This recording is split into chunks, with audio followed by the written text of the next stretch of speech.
A big, just big pulp right now. Hva det som skjer? Vi har vært i utredning på BUP i Et og et halvt år. Fordi at du synes det er Vanskelig å få komme på skolen. Du sliter veldig med det. Men fremdeles ikke etter et og et halvt år så har BUP eller PPT funnet noe svar. Nei. De lurer jo på om han er Jeg har blitt henvist til familieklinikk, for de tenker at det handler om at vi har samspillsproblemer. I familien? I familien, ja. At ikke vi kan snakke sammen. Det har vært vurdert om at han er psykisk utviklingshemmet. At vi ville ta tester for det, som vi har nektet. Vi ser på Andrè som en veldig intelligent gutt, som kan mye, men at han ikke klarer helt det overgangen fra barneskolen til ungdomsskolen er det som har vært vanskelig. Ja. Han ble syk, fysisk syk, han får feber, han får vondt i hodet, han blir kvalm, har lyst til å kaste opp når han skal gå på skolen. Så nå har vi satt stopp på det. Vi vil ikke at han skal gå på skolen og være så syk, så må vi prøve å finne noe annet.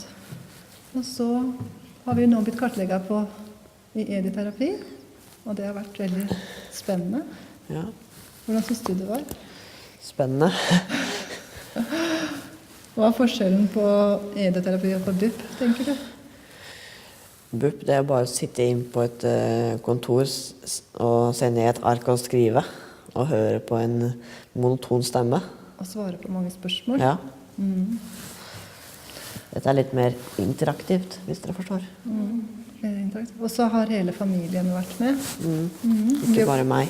Nei, ikke bare du. Alle har gjort tester. Hadde du lyst til å gå på Edutherapy med en gang, da? Da mamma foreslo det. Jeg visste ikke engang hva det var, jeg. Nei. Du hadde ikke så veldig lyst. Nei, fordi du ikke sa noe før du bare pælma meg i bilen sammen med Annette. Men hvordan var det da, synes du det? Det var greit.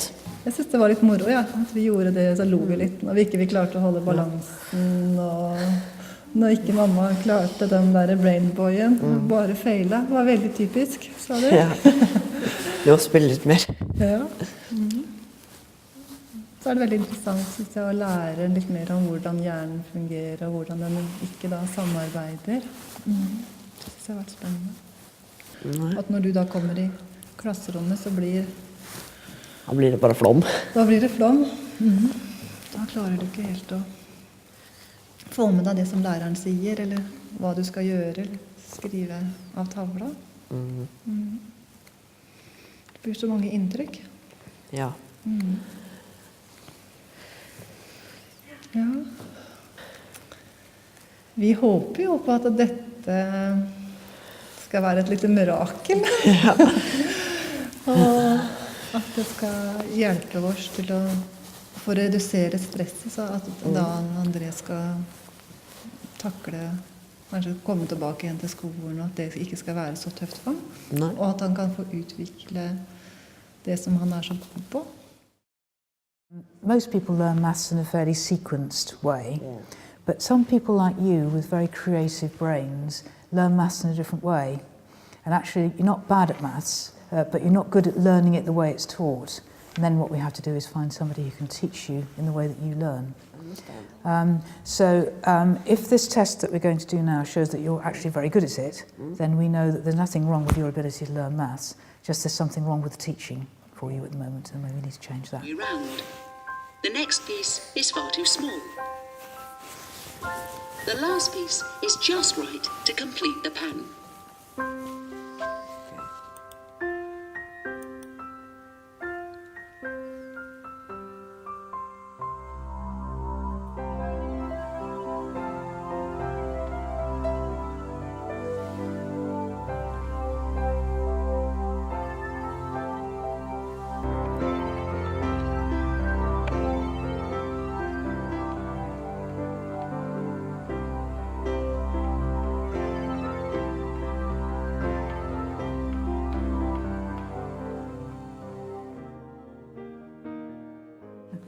And what's very obvious is he has such a good ear, doesn't he? He's picked up English amazingly. And of course his Norwegian is very good, and you want to be a writer, don't you? Yes. You love language. And so you're a really sensitive guy, aren't you? Yeah.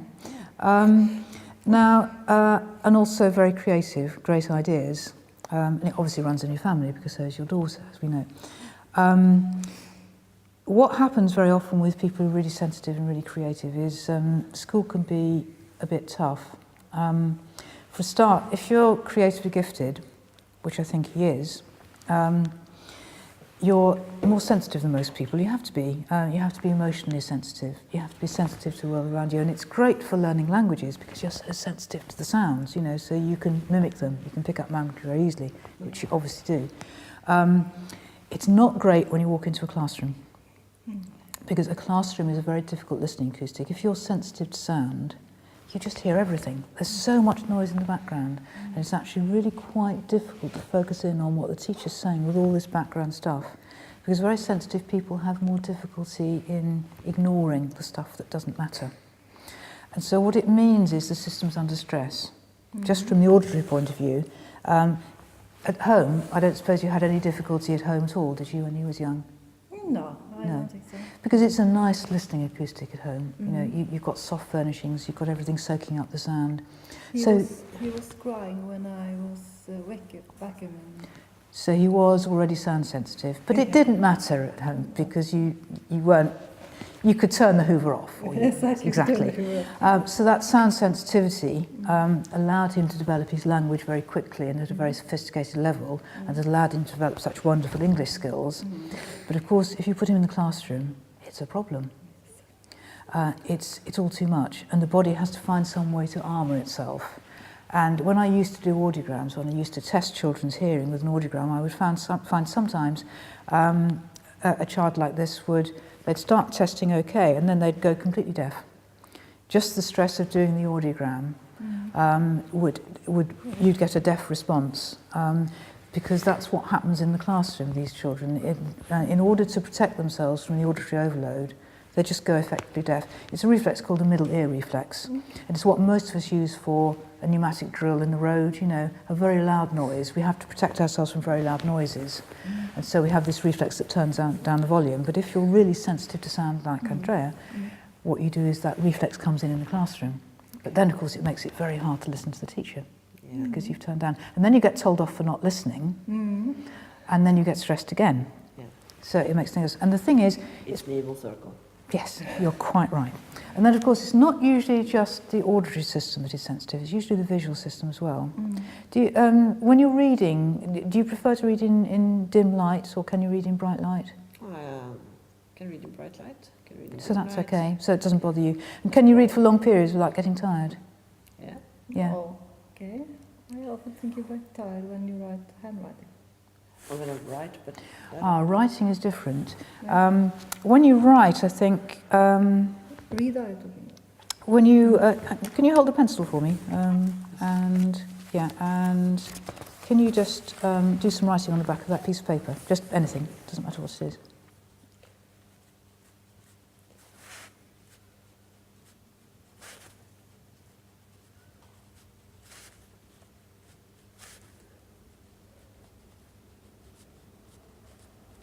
Yeah, that's great, but what you didn't do is you don't put your thumb on the pen.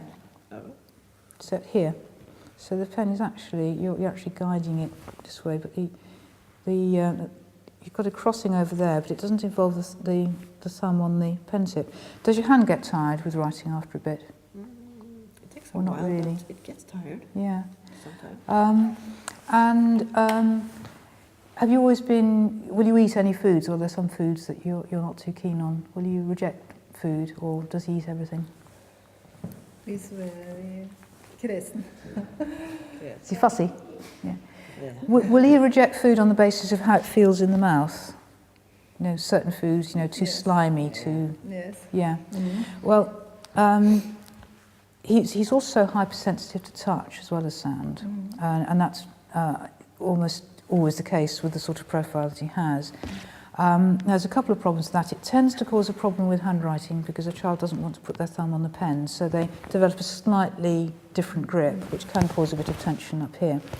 But the other thing that happens if you're hypersensitive to touch is it tends to affect your body and space awareness, your awareness of where you are in space. When he was little, did it take him a while learning how to come downstairs one stair after the other? Was he a little bit cautious in coming downstairs sometimes? Can you remember? Yes, always been a little bit cautious. Because if you don't quite know where you are in space, it affects your depth perception. So you can't quite see where the next stair is. So typically, somebody with a proprioceptive problem will be a bit slow learning to take the stairs. So what you have is a very typical creatively gifted profile. You know, you've got the sort of brain that does things differently. You know, and that's a bit difficult in school because school's all about doing things the way you're supposed to do them. Yes. So a hypersensitive guy who thinks differently in school it's an accident waiting to happen, quite honestly. Yeah. You know, it's not easy. And it depends a little bit how the teachers handle you and how things go. And then what happens is that then abilities develop quite unevenly. It's often when you get stressed, and as soon as you put a hypersensitive person into the classroom, that's stress. There's certain systems that are affected. Short-term memory, and we know your short-term memory isn't that great. Visual processing, that gets stressed, and we know your visual processing isn't that great. Brain integration, the process by which the two halves of the brain talk to each other, that's affected, and we know that for you that's not great. So we can see that your two eyes aren't working properly together. We can see that your two ears aren't working properly together. And what that does then is it slows down all your processing. So what's happening here is that you're sitting in the classroom under all this stress because you're so sensitive, trying to work with systems that have got too stressed to work properly. And you're spending most of your time actually trying to control all of these underlying systems at the subconscious level. And you're supposed to be listening to your teacher and working. And it's cold in the classroom. And it's cold in the classroom, like it's here. And you're very sensitive to sensations. So what's happening is you've just gone into total overload. It's all got too much. And what your body is saying is, I can't do this. I need protecting. And the way you're protecting yourself is by getting sick. And your mother very sensibly is saying, well, look, my child's getting sick. School is making him ill. He can't go.